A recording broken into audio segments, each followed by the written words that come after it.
Amazon, Flipkart, Meesho இன்னும் இருக்கக்கூடிய வலைத்தளங்களில் நம்ம ஆன்லைன் ஷாப்பிங் பண்ணுவோம். அதில் பொருள் டேமேஜாக இருந்தால் அதுக்குன்னு ஒரு வெப்சைட் கொடுத்து நம்மளை போய் அந்த வெப்சைட்டில் தான் ரிட்டர்ன் பண்ணணும்னு சொல்லுவாங்க. சில வெப்சைட்டில் அவங்களே வீடு தேடி வந்து வாங்கிட்டு போயிடுவாங்க. நம்மளை ஏமாத்தணும்னு நினைக்கிற வெப்சைட் இருக்கு பாருங்க, அந்த வெப்சைட் ஒரு பிளாட்ஃபார்ம் வச்சிருப்பாங்க. அந்த பிளாட்ஃபார்ம்ல போய் தான் நம்ம வந்து ரிட்டர்ன் பண்ணணும்னு சொல்லுவாங்க. அதுலயும் பாத்தீங்கன்னா 10 நாளுக்குள்ள ரிட்டர்ன் செய்யணும்னு தெளிவா எழுதிருப்பானுங்க. நம்ம அந்த 10 நாளுக்குள்ள நம்ம அந்த பொருளை ரிட்டர்ன் பண்ணணும். அந்த 10 நாளுக்குள்ள ரிட்டர்ன் பண்ணலனா நம்ம காசும் வேஸ்ட், அந்த பொருளும் நமக்கு யூஸ் ஆகாது. அப்படி ரிட்டர்ன் பண்ணும்போது அவனை நம்மளை ஏமாத்தணும்னு முடிவு பண்ணிட்டான். அப்ப அவன் என்ன பண்ணுவான்னா அதை ஒர்க் ஆகாத மாதிரி செட் பண்ணி வச்சிருப்பான். அதுல நெட்வொர்க் இஷ்யூவா இருக்கு, ப்ளீஸ் ட்ரை அகைன் அப்படின்னு வரும். இல்ல அந்த வெப்சைட்டை ஒர்க் ஆகாத மாதிரி வச்சிருப்பாங்க.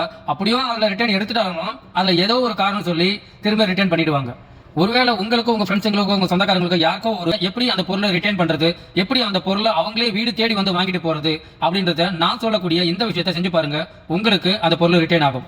1915 இந்த நம்பருக்கு கால் பண்ணி உங்க கம்ப்ளைண்ட்டை பதிவு பண்ணுங்க. பதிவு பண்ண 1 மணி நேரத்துல இந்த வெப்சைட் காரங்க உங்களுக்கு கால் செய்து அந்த பொருளை உங்க வீடு தேடி வந்து பொருளை போவாங்க. மேலும் இது போன்ற தகவலை தெரிந்து கொள்ள தமிழ் டெக் குரு சேனலை சப்ஸ்கிரைப் பண்ணுங்க, லைக் பண்ணுங்க, நண்பர்களுக்கும் ஷேர் பண்ணுங்க, சொந்தக்காரங்களுக்கும் ஷேர் பண்ணுங்க. அவர்களுக்கும் இது போல பிரச்சனை இருந்தா தீர்த்து கொள்ளட்டும். நன்றி, வணக்கம்.